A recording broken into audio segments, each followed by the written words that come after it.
Hey, it's Miss Clark. We're going to read the Sneeches by Dr. Seuss. Now the star-belly Sneeches had bellies with stars. The plain-belly Sneeches had none upon theirs. Those stars weren't so big, they were really so small. You might think such a thing wouldn't matter at all. But because they had stars, all the star-belly Sneeches would brag, we're the best kind of Sneech on the beaches. With their snoots in the air, they would sniff and they'd snort. We'll have nothing to do with the plain-belly sort. And whenever they met them when they were out walking, they'd hike right on past them without even talking.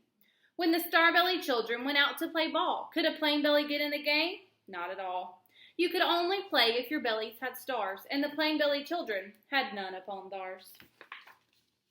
When the star-belly Sneeches had frankfurter roast, or picnics or parties or marshmallow toast, they'd never invited the plain-belly Sneeches. They left them out cold in the dark of the beaches.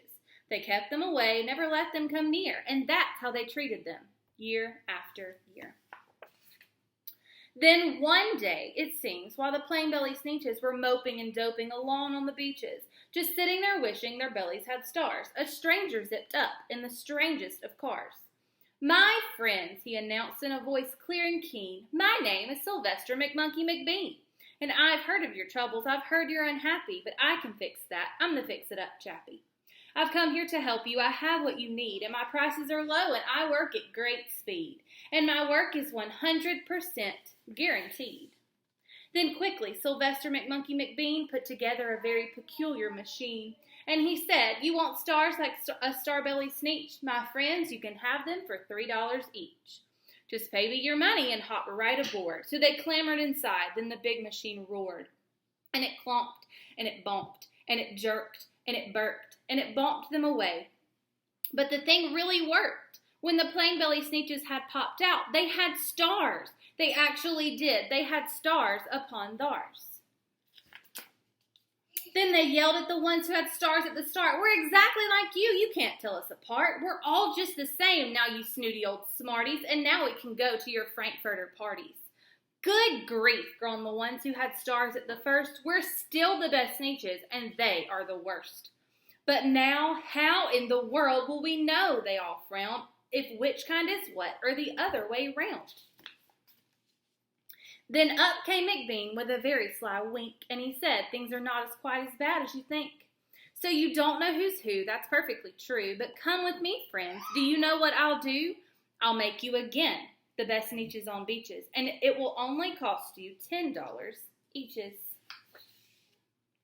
Belly stars are no longer in style, said McBean. What you need is a trip through my star-off machine. This wondrous contraption will take off your stars, so you won't look like Sneeches who have them on theirs. And that handy machine, working very precisely, removed all the stars from their tummies quite nicely. Then with snoots in the air, they paraded about, and they opened their beaks and they let out a shout. We know who is who, now there isn't a doubt. The best kind of Sneeches are Sneeches without. Then, of course, those with stars all got frightfully mad. To be wearing a star was now frightfully bad. Then, of course, old Sylvester McMonkey McBean invited them into his star-off machine. Then, of course, from then on, as you probably can guess, things really got into a horrible mess. All the rest of that day, on those wild, screaming beaches, the fix-it-up chappie kept fixing up Sneeches, off again, on again, in again, out again. Through the machines they raced round and about again, changing their stars every minute or two. They kept paying money, they kept running through, until neither the plain nor the star-belly Sneeches knew whether this one was that one or that one was this one, or which one was what one or what one was who. Then, when every last cent of their money was spent, the fix-it-up chappie packed up and he went. And he laughed as he drove in his car up the beach. They will never learn. Nope, you can't teach a Sneech. But McBean was quite wrong, I'm quite happy to say, that the Sneeches got really quite smart on that day. The day they decided that Sneeches are Sneeches, and no kind of Sneech is the best on the beaches. That day, all the Sneeches forgot about stars, and whether they had one or not upon theirs. The end.